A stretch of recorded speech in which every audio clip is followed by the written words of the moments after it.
It's my pleasure today to introduce Deborah Gillis, the President and the Chief Executive Officer of Catalyst.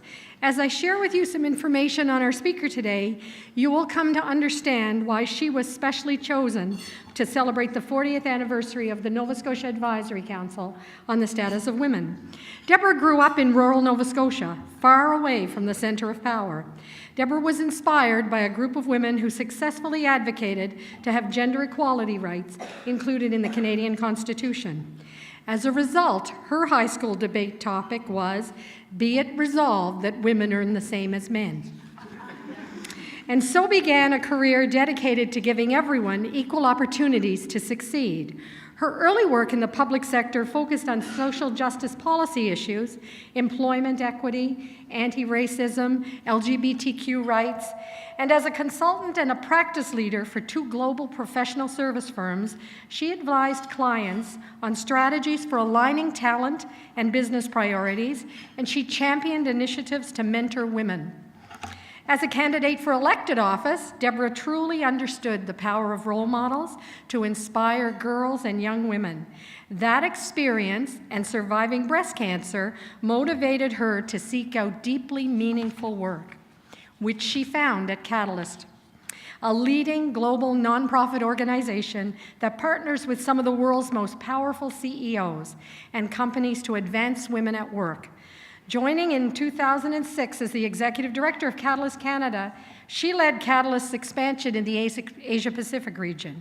She became the Chief Operating Officer in 2012, and she became the President and CEO in 2014. She now puts her passion to work as a tireless advocate. She opens doors for other women so that we can change the world, one fair, diverse, and inclusive workplace at a time.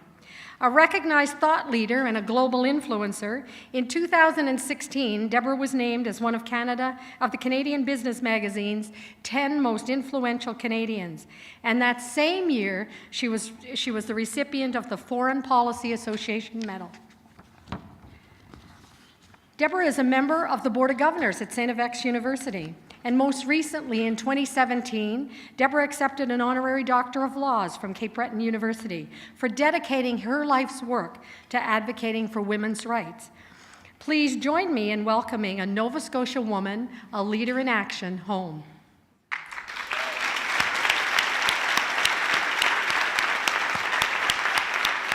Thank you for the lovely introduction. My sister is in the room, and I don't think she recognized me after that. She's like, who? No. Stephanie, thanks so much. It's a great, great pleasure for me to be here. And I must say, waking up in Halifax this morning was very special. It felt like old home week coming here this morning, seeing Premier McNeil, Minister Regan, thank you so much. Members of the legislature, it's a great pleasure. Looking in this room, I see so many friends and family, including many of you who have made a meaningful difference in my life and my career. So it's very special to be here to recognize and celebrate the 40th anniversary, the stellar work of the Nova Scotia Advisory Council on the status of women. Sometimes we forget what the world was like in 1977.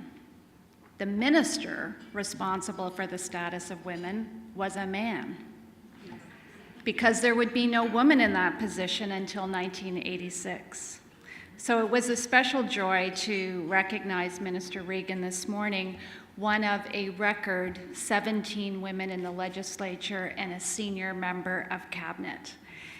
And as we look at this moment, we can also remark on the fact that not long from now, we'll make history again when a member of Prime Minister Trudeau's gender-balanced cabinet will be the first member of cabinet to go on maternity leave.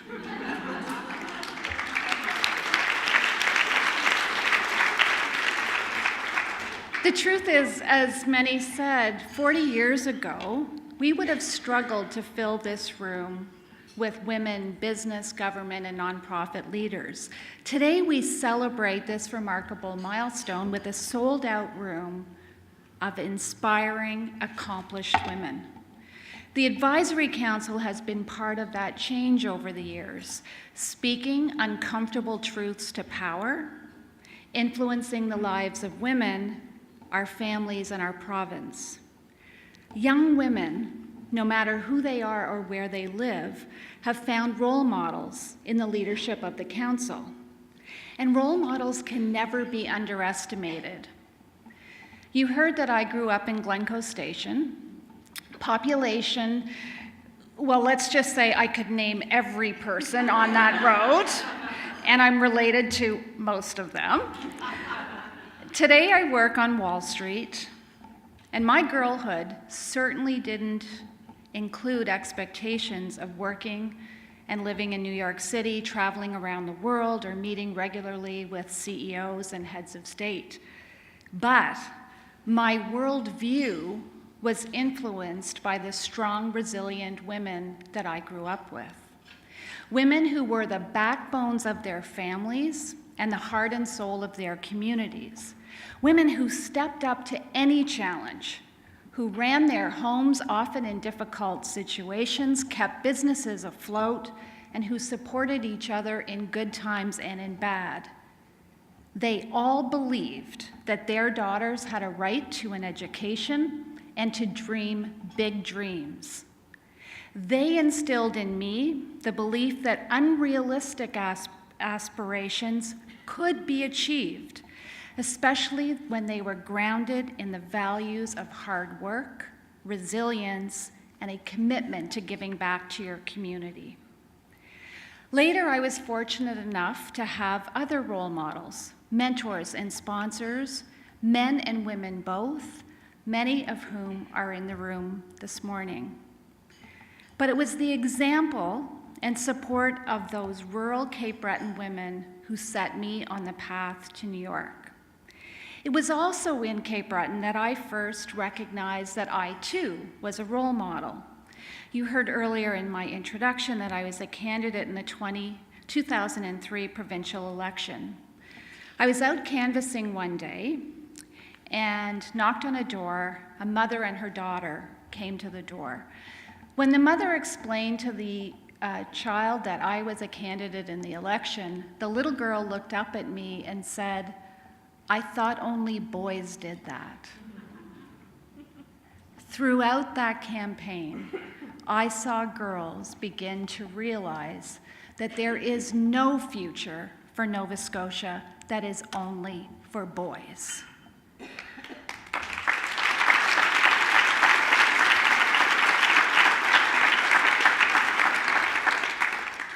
Role models, women like the first members of the Advisory Council and the women who have served since, are critical to a young woman's understanding of the possibilities before her.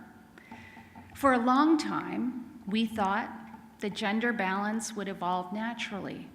More women would get an education, they would establish careers, they would work hard, and they would earn promotions just like their male colleagues. The truth is that globally, women haven't made the progress that we expected or earned in business or in elected office. And for visible minorities and Indigenous people, those barriers are even greater. In part, it hasn't happened because people, leaders, naturally default to what they know. And the picture that they have in their mind of a leader is a white man. So they see talent and leadership potential in the young men who remind them of themselves, but can be blind to the same qualities in young women. Sometimes they miss it even when it's pointed out to them. In 1992 was one of my first jobs. My boss was speaking at the front of a room. It was an important meeting. A woman walked in, took a seat at the back. He paused in the middle of his remarks and said, "Where did that assistant go? I need a glass of water."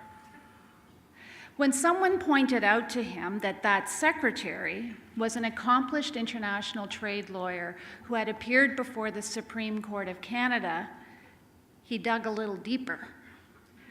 "It's so tough these days," he said. "The lawyers look like secretaries and secretaries look like lawyers." Yeah.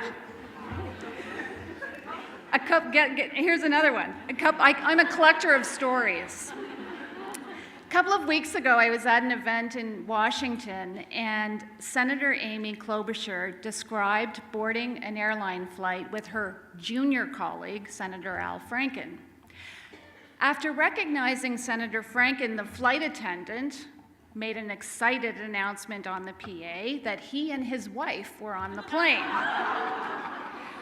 When Senator Franken pointed out to the flight attendant that the woman sitting beside him was also a senator, they returned to the PA and declared, "Isn't it amazing? His wife's a senator too." Now, let's jump to 2017.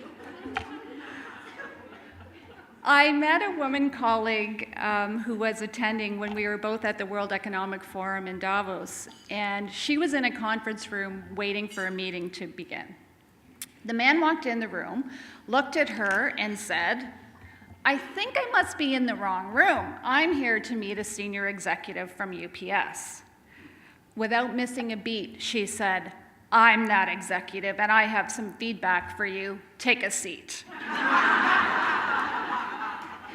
These stories are spread out over the 25 years of my career, and they point to the fact that there are deeply entrenched biases that continue to limit the opportunities facing even the most senior and accomplished women. The fact is that men often bond through shared interests and experiences on the golf course or after work over drinks.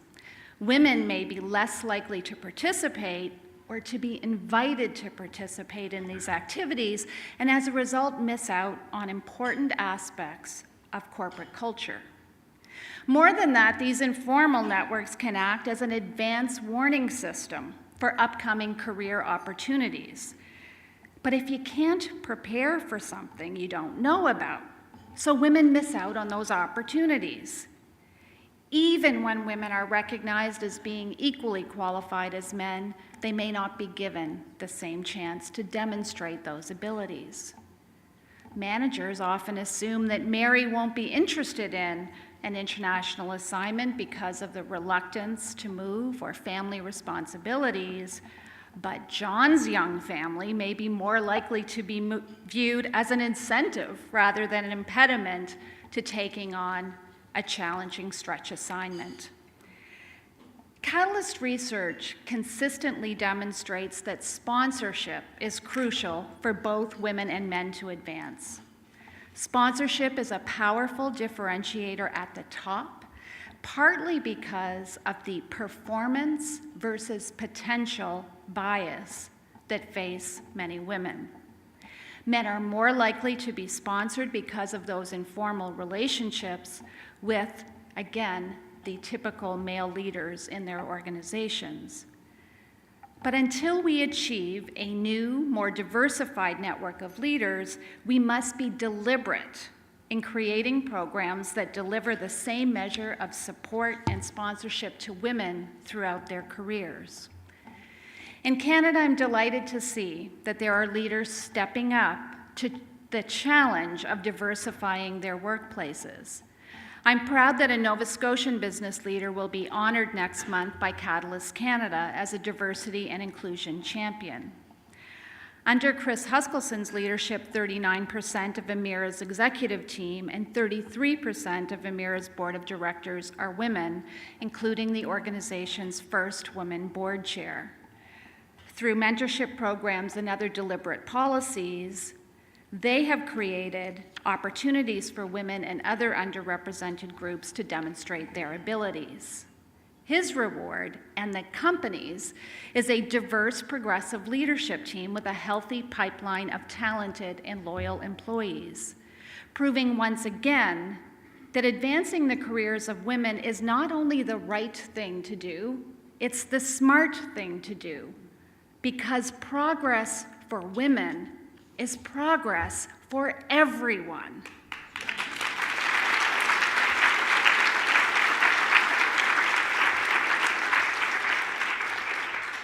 And I must say, I particularly love it when I see progress in unexpected places. I was delighted to learn that the Nova Scotia craft brewers, not saying anything about my drinking choices, have adopted a resolution supporting equal and supportive workplaces and pledging zero tolerance of discrimination in their marketing practices. Given the beer marketing tradition of objectifying and diminishing women, this is worthy of a little happy dance even this early in the morning. I'm really pleased to celebrate these examples of progress, especially here in my home province. But we all know that these examples should not be cause for celebration. It should be the norm. If we are to achieve the social advancement we want, and the economic growth we need, we cannot afford to leave anyone behind. That means we need to use 100% of the talent, 100% of the time. And we're not nearly there yet. Right now, 90% of the top corporate leadership is chosen from about 50% of the population, men. This despite Catalyst research that has consistently demonstrated that diversity in senior leadership strengthens the bottom line, that a company where decision makers truly reflect its marketplace are more innovative, may be more likely to adjust to shifts, and just possibly avoid the sort of humiliating gaffes that can blow up on social media or worse. Just look at Harvey Weinstein's all-male board of directors. Consider whether Harvey Weinstein's rampant abuse of women would have been allowed to continue for over 30 years if there had been women on his board. We need women in leadership because power must be shared. We need to create workplace cultures where inclusion becomes the corporate equivalent of the checks and balances that are core to our democratic institutions.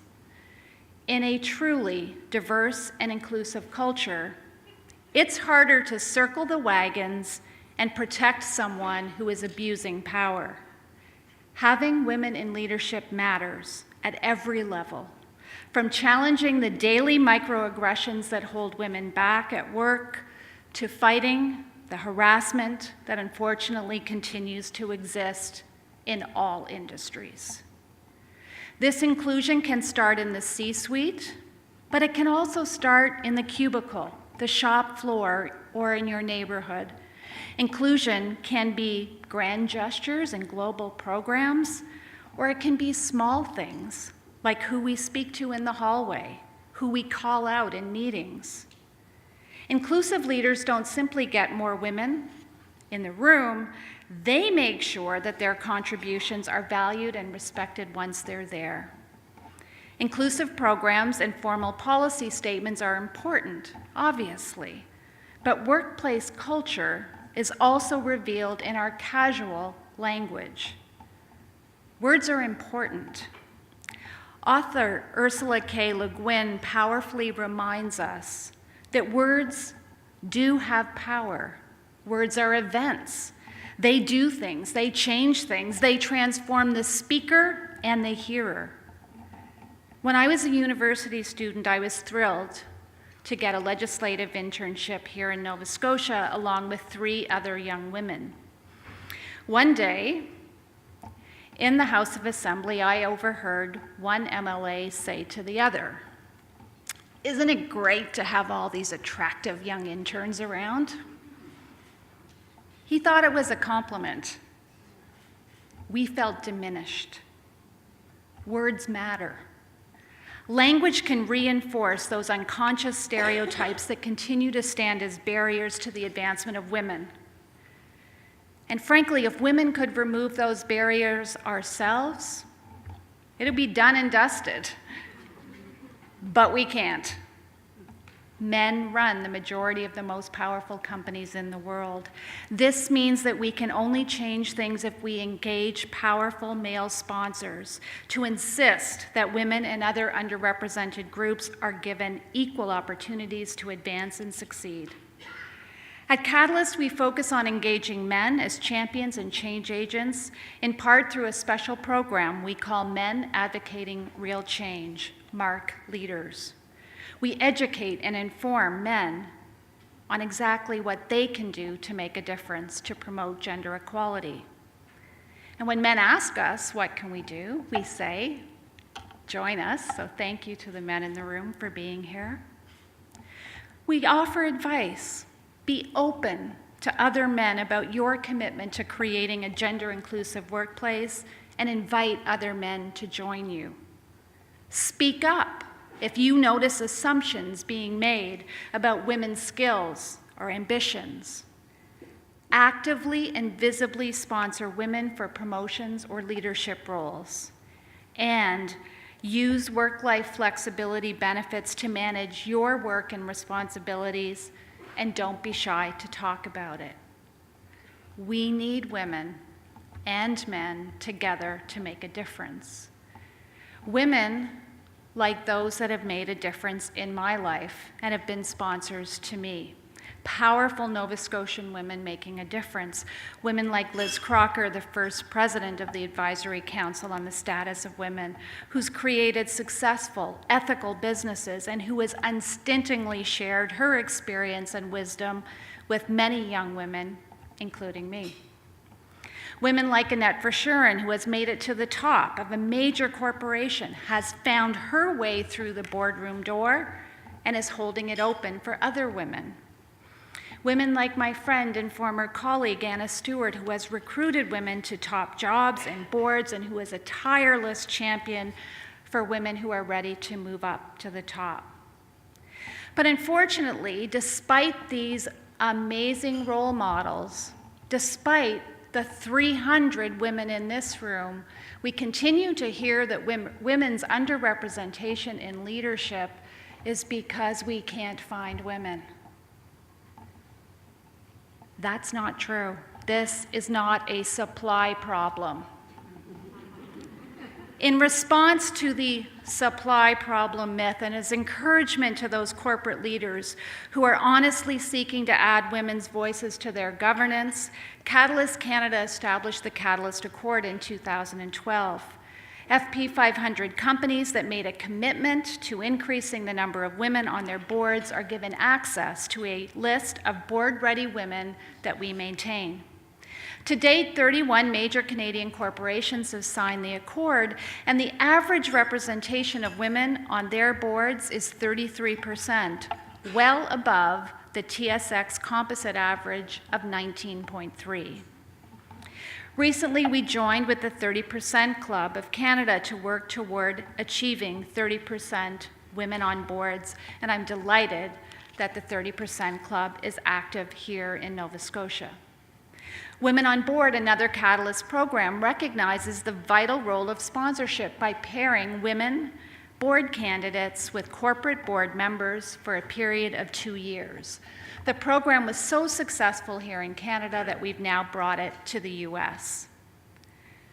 When women ask me for advice on how they can play a part in advancing this agenda, I suggest the following. Look at the leadership of any organization that you are considering joining. If there are no women at the top, that may tell you something about the culture, commitment to diversity and inclusion that you may face. So choose the companies that you work with care. Recognize that there is an important difference between mentors and sponsors. A mentor talks to you. A sponsor talks about you. Seek out a strong sponsor, someone who will keep you abreast of upcoming opportunities and who will raise your name and qualifications when opportunities arise. Invest in building your network and relationships. Understand that at a certain point, the path to success changes from what you know to who knows what you know. And finally, choose your partner in life wisely. You will definitely need their support on the difficult journey to leadership. In closing, I want to share one more piece of advice and one more story. You've heard this advice before in many different places and from many different people. Be true to yourself. In the pressures of work, family, and other obligations, it's easy to lose touch with that self. My grandmother was a major influence in my life, and when my mother called to say that she was dying, there was no question that I would immediately come home to be with my family. It was important for me to be there for my grandmother, as she had always been there for me. I'm going to make my sister cry. But as time went on, the demands of my job began to distract me. I was scheduled to deliver a speech at a major conference in Australia. The flights were booked. The conference had been planned for over a year. I needed to make a decision, and I was torn. When I stepped back, it was clear that the impact of that one speech on my business was insignificant compared with the value of being there to say goodbye to one of the most important people in my life. So make a commitment to yourself to be there at work and at home, not for everything, but for the most important things, and then let go of the guilt.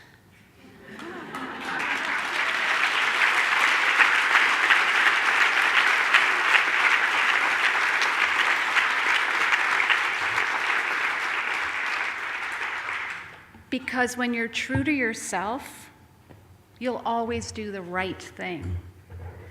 The women I grew up with in Glencoe Station, the women who created the Advisory Council 40 years ago, were able to change the world because they believed they could. The world still needs change, and I believe that each and every person in this room can be part of that change. You might be a CEO, you might be a minister of the Crown, you might be a First Nations elder or a nervous young intern, as I once was. You can make the world more inclusive. You can offer someone a chance. You can step up and take a stand. You can be a sponsor, or you can seek out a sponsor. You can be a role model. You can look for role models. Because big, bold dreams only become reality when we wake up and start acting together to make them happen. Thank you very much for having me.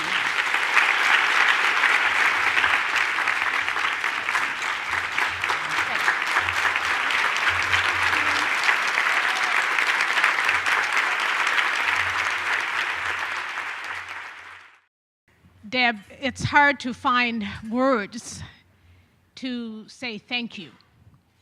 Your speech this morning, I'm sure, has been parts of it, I'm sure, resonating with each of us in different ways. I found so much of it so very moving. And I know we don't have much time, so I need to move on, and Michelle's giving me the eye there.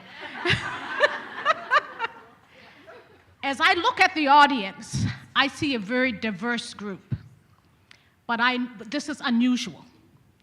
We typically don't see this diversity in many of the circles that we're in. And Minister Reagan mentioned it, and you mentioned it, the fact that some women face more barriers, and that typically in our society, when people talk about women, they're talking about white women.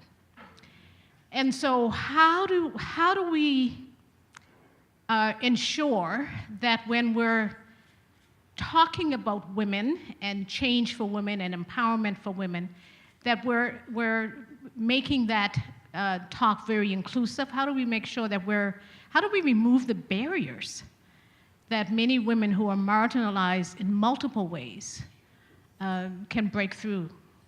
Senator, thank you for the question, because it's a really important one. So let me start with a couple of things. So Catalyst research talks about the double outsider status that face what in the US they are referred to as women of color, visible minorities, Indigenous women in this country. And the double outsider status is pretty simple when you think about it. I'm a woman, but I'm white. A man, visible minority man, Indigenous man, is still a man. A woman, visible minority or indigenous, is a woman and faces that extra double outsider status that makes it harder. And so part of what we do as an organization is we're very intentional about calling out the issues. When I say the advancement of women, I almost always intentionally say including Indigenous women, visible minority women, women of color, to make clear that when I say progress for women, doesn't mean just progress for women who look like me. And so our research very clearly calls out these issues. So for example, just last year, we had a piece of research that looked at the experience of women of color in the United States that was profiled in Essence magazine. Again, a deliberate strategy on our part to have that message carried in a publication that reached that audience. And so our work, again, we have a group of about 50-odd Fortune 500 CEOs who've signed a commitment that we call the Catalyst CEO Champions for Change. The commitments, both personal and organizational, that those CEOs made asks them to pay attention to issues facing women in business. Again, we intentionally call out women of color, ask for the tracking of data so that we can then report on it. So the key in all of that is intentionality. You have to pay attention, because if you don't, it won't happen and it won't change. That's wonderful. So clearly what you're saying is being intentional, but also being brave enough to name it. Because I think part of what happens in this country is that we're too silent. We're too silent around issues of exclusion. And so that's a good message, being intentional. One of the other things that happens simultaneously is that those of us on the margins begin to internalize some of those messages that you can't, that you don't belong, what are you doing here? And we receive those messages very early in life. And so what advice would you give to women to be able to work also in terms of breaking those barriers? Because I think it's a multiple layered process that needs to happen. I'll pick up on a couple of things. We heard this in the video. Sisters, stand together. We need to support each other across differences. Reach out, be deliberate, form relationships, seek those mentors and role models because they're really critical, but support each other. And part of that stands with taking the time to know and understand each other. The more we can understand each other's experience, have empathy, understanding to raise and advocate for those issues, what President Clinton in a recent speech for St. FX in Toronto called the culture of encounter. I see you. If we can see each other, then we can become more united in advocating for each other. Thank you. I think that one of the most significant things that you shared this morning, that one of my takeaways, is actually the difference between being mentored and being sponsored. And I was sitting there thinking, I've never been sponsored. Ever. I think you have. Oh, well. You just didn't know it. Well, thank you for the distinction. But can you help us understand how we can be better sponsors for people? And also, how do people know? Like, I didn't know I was being sponsored. And so if I was being sponsored, I think that's an important message that I should even know. And so how do we create better lines of communication and those networks of support so that, first of all, you know you need to be sponsored, and secondly, you figure out how to make that happen? Yeah, the sponsorship is really critical. So you heard me in my remarks talk about the performance versus potential bias. And really what that gets at is that men are much more likely to be judged based on their potential. So, oh, he's a great guy, he can do it. Kind of like Minister Regan said, I've got 3 out of 10, I'm good. Well, the same becomes true with who gets identified for opportunities. women need to have done it before and have had someone see them in a role to say, oh yeah, she's done that. If she hasn't, then the tendency is to say, oh, I think she needs a little more time, a little more experience. So that's why the sponsorship is really critical, because it helps overcome that bias. And if you have someone sitting around an influential table who says, no, she's great, she's done this, she can take this on, it's her opportunity, she's earned it and deserves it, that makes a difference. So the first thing I would say is there's a responsibility on behalf of each of us to be a sponsor for diverse talent. Because again, the natural tendency is to gravitate to people who look just like you. So it's our responsibility, each of us, to sponsor diverse talent. Because if we only continue to sponsor people who look like us, we'll continue to have the depressing stats that we've heard about this morning. Sponsorship is earned. It's earned based on your performance. But the networking, the visibility that put you in a place for people to see you and sponsor you becomes critical, but we have to do our part. Thank you so much. I think we're out of time. Yes. Thank you. Takeaway, be a sponsor.